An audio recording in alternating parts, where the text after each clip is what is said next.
Bonjour, j'espère que vous allez bien. Aujourd'hui, je vais entamer le module de l'histoire des idées, histoire littéraire du XVIIIe siècle. Alors, je vais commencer par la séance 2, qui a comme titre Périodisation du XVIIIe siècle. Il se trouve sur la page 3 si vous voulez bien me suivre. En tête de cette séance, il y a une date qui est très importante. Il faut bien la retenir, c'est 1685. Je répète, 1685.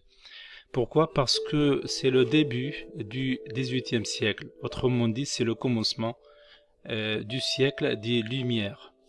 Et ça, c'est pour plusieurs raisons. On va citer trois grandes raisons. Alors, concernant la première raison, c'est le début de la querelle entre les anciens et les modernes. Alors, je pense que vous avez déjà entendu ces deux mots pendant le S1. En histoire des idées, bien sûr. Alors, les anciens et les modernes sont deux groupes qui contiennent des philosophes, des intellectuels, des érudits. Alors, ces deux groupes entrent dans une querelle, dans une dispute, dans une dissension intellectuelle, bien sûr. C'est une sorte de lutte d'idées. Alors, chaque groupe défend ses idées contre l'autre. Concernant la deuxième raison, c'est la révocation de l'édit de Nantes.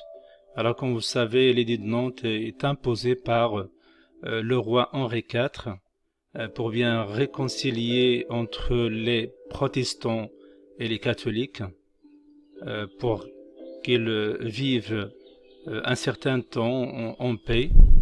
Et ensuite vient ce qu'on appelle le roi Louis XIV pour la révoquer.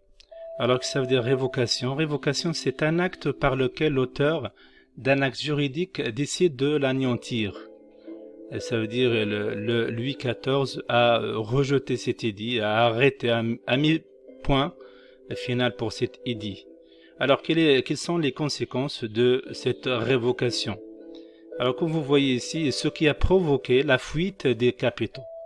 Il y a la fuite des capitaux, le déplacement de l'édition française dans les pays voisins, la formation de l'opposition protestante dans les pays voisins et la détérioration de l'image de la France auprès des autres pays européens. Alors, concernant ce mot détérioration, ça veut dire dégradation, délabrement, avarie, altération. Ça veut dire que l'image de la France est dégradée entre les pays européens, ou bien envers la vue des autres. Alors la troisième raison, c'est la traduction de plusieurs ouvrages de l'anglais en français, précisément les ouvrages philosophiques qui contenaient des idées nouvelles, remise en question du rôle de l'Église. Alors ces idées philosophiques poussent les Français à réfléchir, à beaucoup réfléchir, à réviser leurs idées, surtout les idées religieuses. Alors, c'est pour cela qu'on a dit ici, remise en question du rôle de l'Église, questionnement sur l'idée de Dieu, analyse de la fonction du roi par rapport au peuple, la critique des superstitions.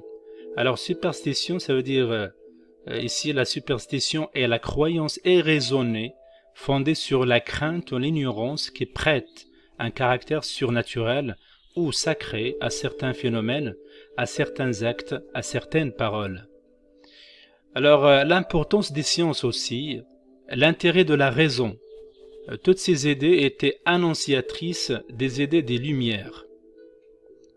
Alors, la deuxième date qui est marquante, c'est 1750.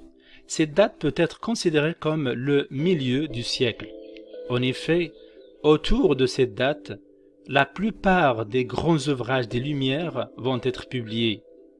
Alors, depuis 1745 jusqu'à 1755, alors à peu près 10 ans, ce sont les grands auteurs qui vont apparus ici pendant cette durée.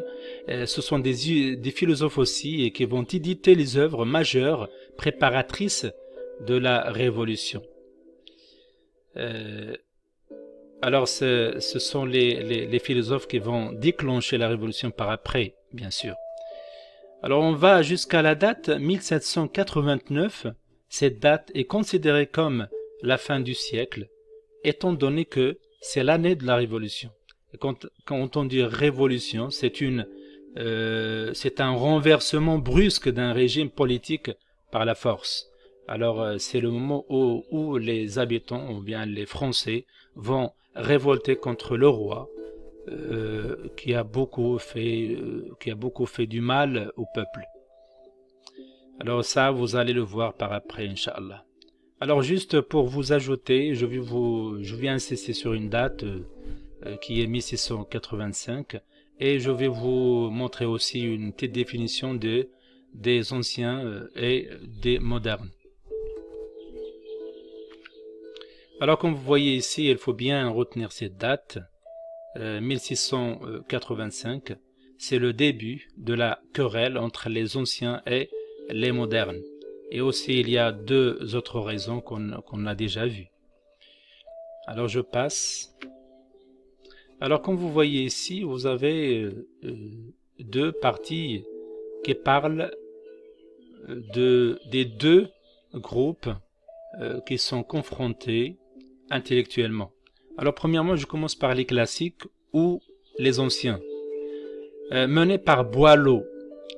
Alors qu'est-ce qu'elles font? Elles soutiennent une conception de la création littéraire qui repose sur l'imitation des auteurs de l'Antiquité.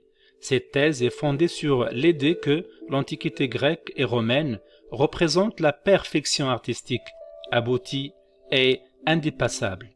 Alors Jean Racine traite ainsi dans ses tragédies, entre parenthèses Phèdre par exemple, des sujets antiques déjà abordés par les tragédiens grecs. La littérature doit respecter les règles du théâtre classique, élaborées par les poètes classiques à partir de la poète d'Aristote. Alors je passe maintenant aux modernes.